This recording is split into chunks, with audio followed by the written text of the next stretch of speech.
আসসালামু আলাইকুম viewers, welcome back to my channel. কেমন আছেন আপনারা সবাই? আবারও চলে আসলাম আপনাদের সামনে শেয়ার করতে আরও একটি রেসিপি, চিকেন চাইনিজ ভেজিটেবল।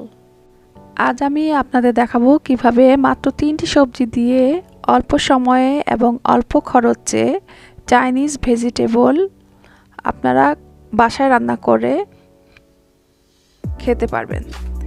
এটি মূলত একটি চাইনিজ খাবার, কিন্তু আপনারা চাইলেই ছুটির দিনে বা অতিথি আপ্যায়নে প্লেন পোলাও অথবা চাইনিজ ফ্রাইড রাইসের সাথেও এটি পরিবেশন করতে পারবেন। এখন দেখিয়ে দেব আমাদের রান্নাটি করতে কি কি উপকরণ লাগবে। প্রথমে আমি নিয়েছি একটি মাঝারি সাইজের পেঁপের 4 ভাগের 1 অংশ। পেঁপেগুলোকে আমি একটু লম্বা করে কেটে নিয়েছি। তারপর নিয়েছি একটি আস্ত গাজর, গাজরটাকে আমি লম্বা এবং পাতলা করে কেটে নিয়েছি। তারপর নিয়েছি 2টি ক্যাপসিকাম, একটি সবুজ এবং একটি লাল। ক্যাপসিকামগুলোকে আমি একটু লম্বা করে কেটে নিয়েছি।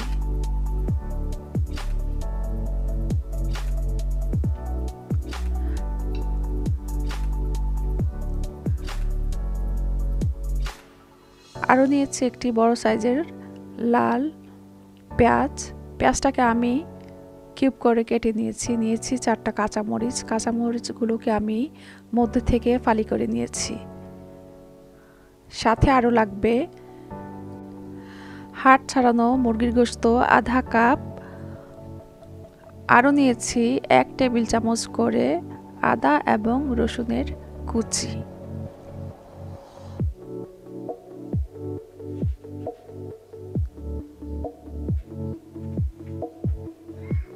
নিয়েছি 1 টেবিল চামচ পরিমাণ কর্নফ্লাওয়ার, 1 টেবিল চামচ পরিমাণ সয়া সস এবং 1 চা চামচ পরিমাণ লবণ।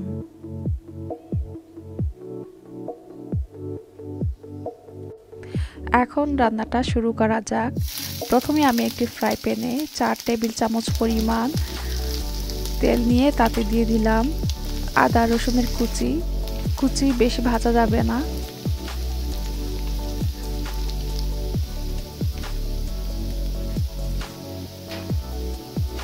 তাতে দিয়ে দিব হাড় ছাড়ানো মুরগির গোশতগুলোকে আমি 1 মিনিটের মতো একটু ভেজে নেব।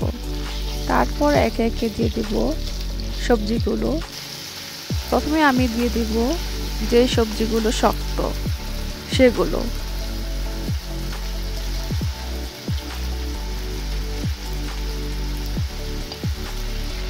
পেঁপেগুলো দিয়ে এখন আমি একটু 1 মিনিটের মতো নেড়ে চেড়ে নেব।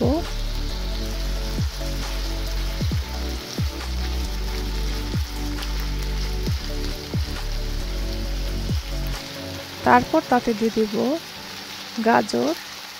গাজরগুলোকে আমি আবারও 1 মিনিটের জন্য একটু নেড়ে চেড়ে ভেজে নেব।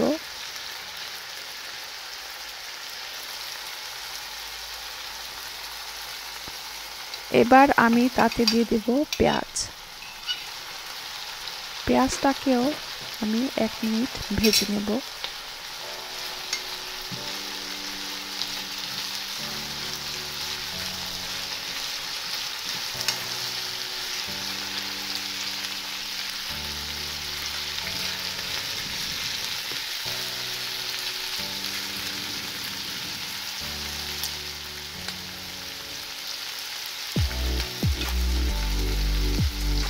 এখন আমি দিয়ে দেব লাল এবং সবুজ কালারের ক্যাপসিকাম।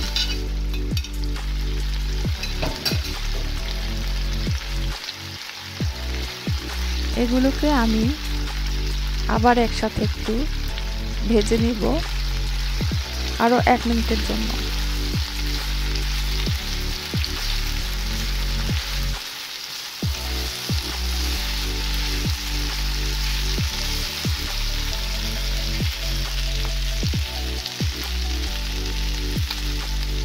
এবার দিয়ে দিব লবণটা আপনারা একটু দেখে নেবেন, কারণ সয়া সসের মধ্যেও লবণ আছে।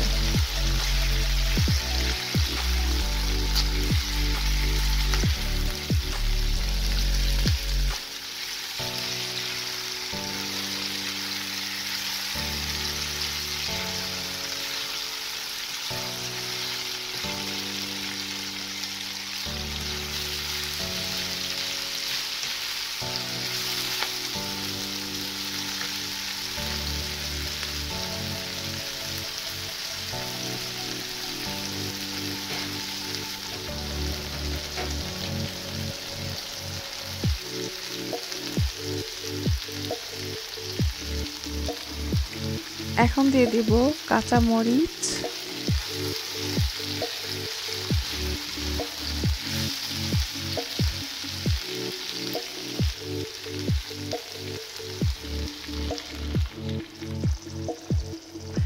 দিয়ে দিলাম কর্নফ্লাওয়ার।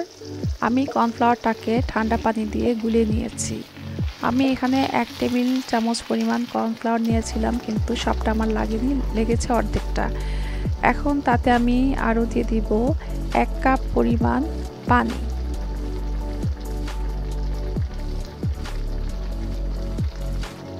আরও দিয়ে দিব একটু চিনি, একটু টেস্টিং সল্ট এবং একটু সাদা গোলমরিচের গুঁড়ো, এবং সবশেষে দিয়ে দেব 1 টেবিল চামচ পরিমাণ সয়া সস। এখন এই সবগুলো উপকরণকে আমি একসাথে মিশিয়ে 1 মিনিটের জন্য